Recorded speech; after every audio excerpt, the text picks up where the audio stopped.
Hey everybody, Ram Dean and Black with you here in our downtown studios. UFC 207 saw a pivotal 135-pound battle. The former champion, TJ Dillashaw, took out John Lineker over the course of 3 rounds. Lineker stating that he had a broken jaw in round number 1. And that is remarkable considering what we saw in round 3 after taking a beating from TJ Dillashaw on the ground. He managed to get himself back to the upright position and hunted down the former champion. What would have happened if this was a 5-round fight? Yeah, good question. I mean, you don't always get to show the thing you wanted to show. You know, you wanted to come in there and show off your hands. You wanted to come in there and show how good your wrestling was. You wanted to come in there and put on a fight of the night. But you've always got a chance to show something. And for that young man, John Lineker, he got a chance to show heart, and toughness, and grit, and never say die attitude. And those are things that as human beings walking the earth, we all admire and we all appreciate and we all realize that they're rare. What do you expect will be the move going forward for John Lineker? We saw he and his team, they dealt with the loss. They dealt with the fact that they really had very few answers for TJ Dillashaw's strategy. Is it as simple as, we go back and ensure that our wrestling and our takedown defense is where it needs to be? Or is it, okay, let's just not get anywhere, let's not let our opponents get anywhere near our hips? What is the assignment for John Lineker, considering Garbrandt, Dominic Cruz, and TJ Dillashaw all possess that grappling ability? Yeah, it's not going to be easy. You know, the role of the knockout slugger or the heavy-hitting slugger is one that has its limitations. And the limitations is, we saw Garbrandt brilliantly use advanced fundamentals to be able to cut off a man that nobody could touch. Can you teach Lineker that? Maybe, but the thought is, we saw how to beat Dominic Cruz. We can all beat him. No, we can't. People knew how to do that before. They knew what the goal would be. They just couldn't do it. So what you have to do is build the ability of John Lineker, and everybody's doing that.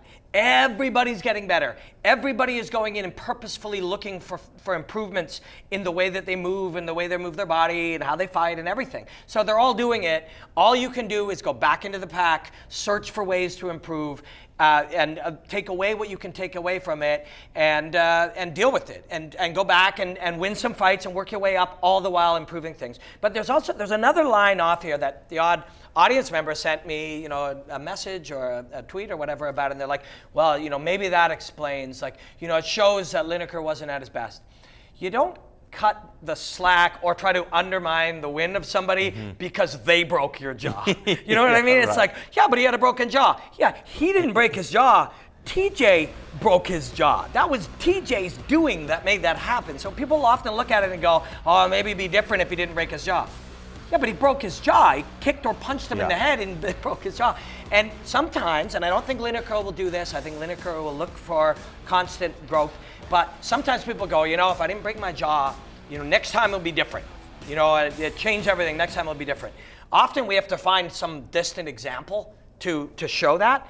In this case, we literally can just use a TJ example. TJ hit Barao, dropped him, and Barao was like, I got concussed in the first round, next time it'll be different. Next time it was worse. Yeah. You know what I mean? But is there a situation where you look at what actually happened in this fight with Lineker? I don't remember exactly what punch or Could elbow. Have been a left kick. Sure. But if you can pinpoint the moments like, he just caught me clean and broke my jaw, that's on me. Or it was in a situation we were getting up and something happened and he broke my jaw. Does the situation matter? It does, but when he dropped Barao clean with that overhand right, and Barao and his team went back and said, don't worry, it was just a lucky punch, it'll change. The overhand right had been set up for 4 minutes of that round, throwaway punches and playing with range and kind of making him, immune to the danger so that he stayed in there, and that happened. And same thing, if it was the switch kick, it was set up with the movement that he used to set it up.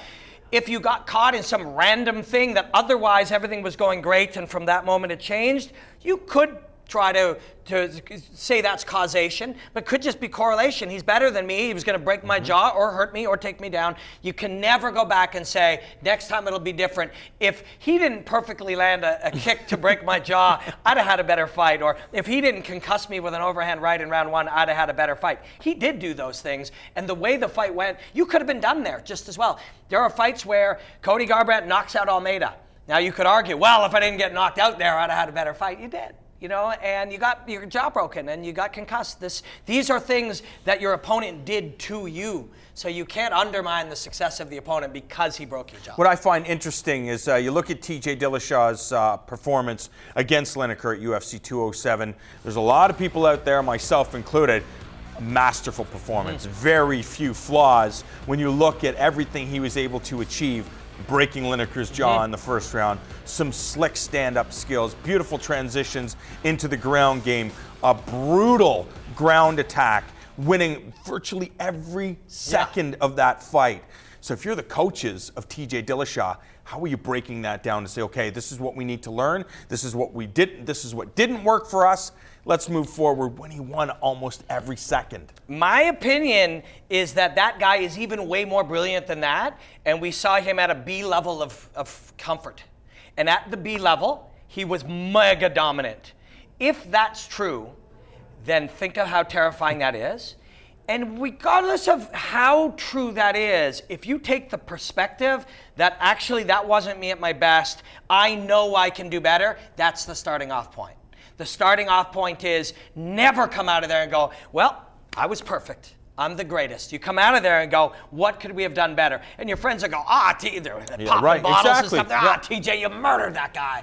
Yeah, but how could I be better? Monday mornings, the best of them go in Monday mornings and look for that one thing that failed in the setup. That one time you were trying to land the thing and it didn't land, and they go back and they do it.